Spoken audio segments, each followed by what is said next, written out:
Hey everybody, I'm KHOU 11 meteorologist Pat Cavlin. It's no surprise, it's really hot outside, but now it's starting to get dangerously hot.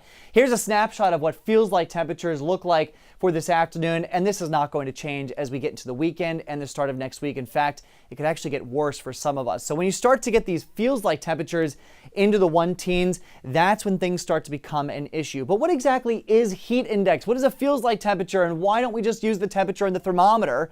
Well, it has to do with how your body responds to it. That's where the danger comes into play. So heat index is just a product of temperature and humidity. Here's the catch. It's measured in the shade, so when you step out into the sun, it's actually worse.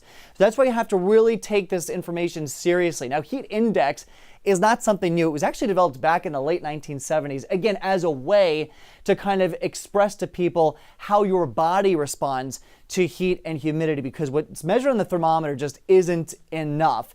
And it becomes the basis for the heat alerts, like the excessive heat warning that we have in place. Now, how do we calculate it? It's pretty complicated, actually. A lot of numbers involved, but again, the two main components of the equation, air temperature and relative humidity. Those are the two driving factors. So let's take this away and we'll kind of simplify this. We'll take air temperature, we'll take dew point, which is how we measure humidity, and we'll put them on this chart, and you could see where these two numbers intersect.